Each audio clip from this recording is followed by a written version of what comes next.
que yo llamo la hiperburguesía.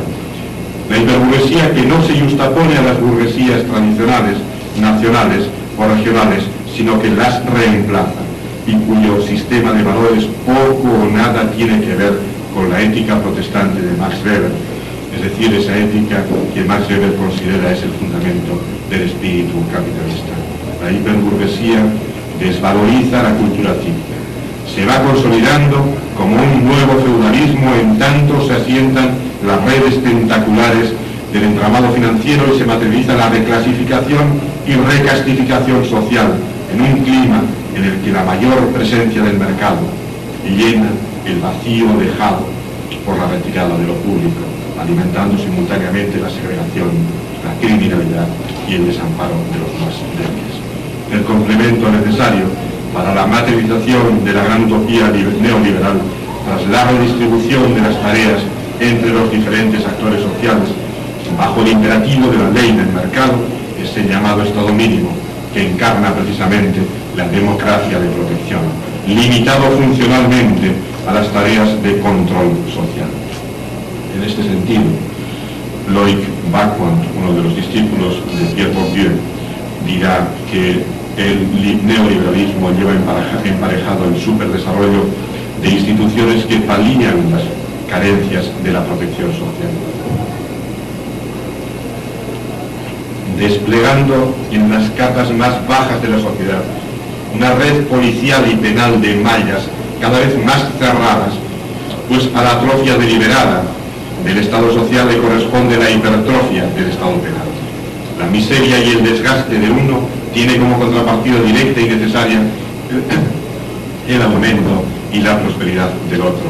¿A qué otra conclusión nos puede llevar, por ejemplo, la aprobación en los últimos años, por ejemplo, en el Parlamento alemán, de la ley sobre las escuchas telefónicas del año 98, con la creación de ficheros de ADN para la población reclusa en las sociedades en los países de la sociedad occidental, que van desde los de contenido delimitado de Francia del año 2000 hasta los de contenido prácticamente ilimitado en Inglaterra o Estados Unidos, con la pretensión de introducción de criterios de empresa privada para la estimulación de las acciones policiales, por ejemplo, en España, como incentivos por retenciones.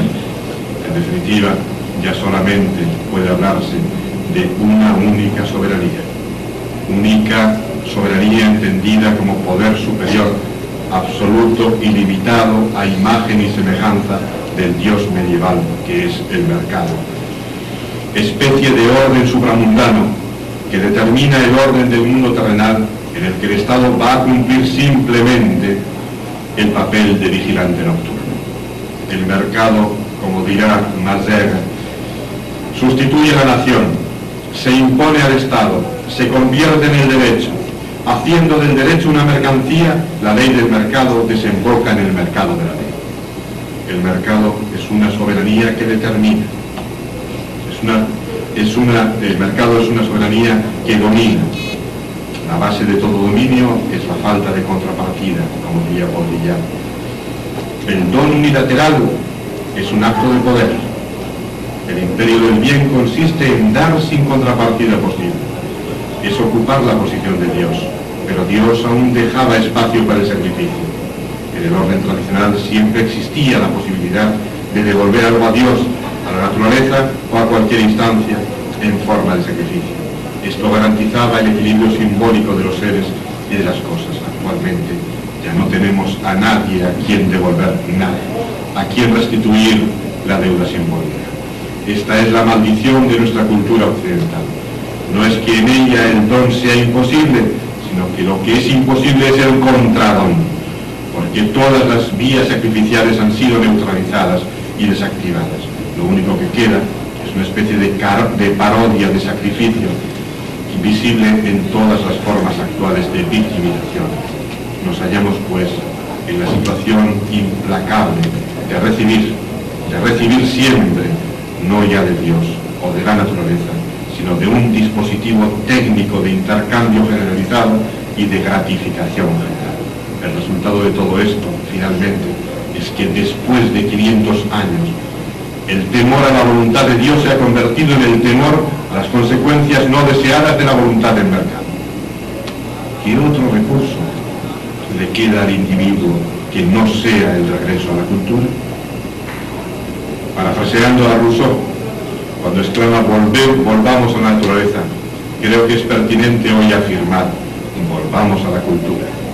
Porque ¿cómo conocemos al hombre si no es por su relación con el mundo que le rodea? Solamente conociendo su relación con el entorno en el que se haya inserto, así como sus muchas relaciones que comparte, tendremos una percepción de su persona, porque la persona es una pauta de actividades y relaciones en las que se haya implicado. La propia teoría de los sistemas sostiene que la naturaleza del conjunto es mayor que la suma de las partes. Eso se debe a que lo que crea algo cualitativamente diferente en el plano general es la relación entre las partes, los principios organizadores que lo animan todo, permitiéndonos la licencia de sustituir el término acontecimientos por culturas en una cita de Heisenberg en su obra Física y Política, la revolución en la ciencia moderna, podríamos decir de este modo.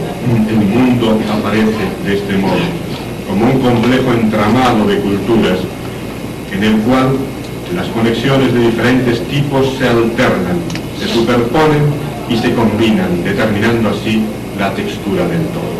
La propuesta de Rousseau en el segundo discurso, el discurso de l'inégalité parmi les hommes, el discurso de la igualdad, de la desigualdad entre los hombres, ante la perversión a que había llegado la naturaleza humana hasta el punto de que resultaba irreconocible, es una propuesta ciertamente intimista. Rousseau compara la desnaturalización de la naturaleza humana con la estatua de Glauco, del dios Glauco, que por efecto de la erosión del mar, de las tormentas, se había convertido en un animal salvaje, lejos de su condición de Dios.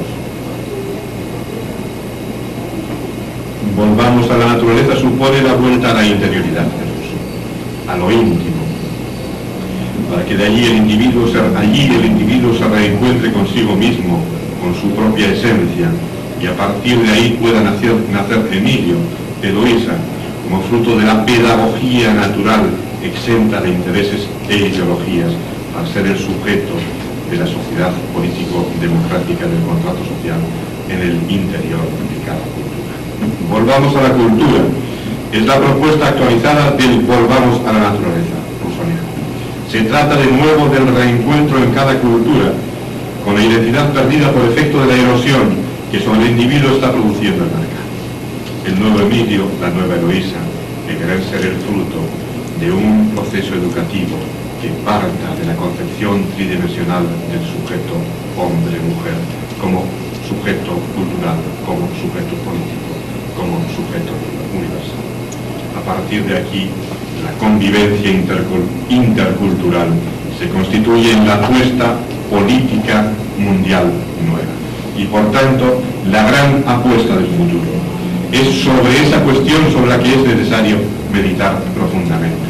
Se trata de organizar la convivencia entre las culturas sobre el respeto mutuo, sobre el reconocimiento y sobre su igualdad. Alguien pudiera pensar que mi propuesta es la de volver a la identidad cultural refugio. Nada más lejos de mi objetivo. Lo que propongo es precisamente la superación de la llamada identidad cultural refugio, que en sí mismo no entiendo que pueda ser mala. Mi propuesta supone entrar en una nueva y superadora fase, sentando las bases de una verdadera identidad cultural,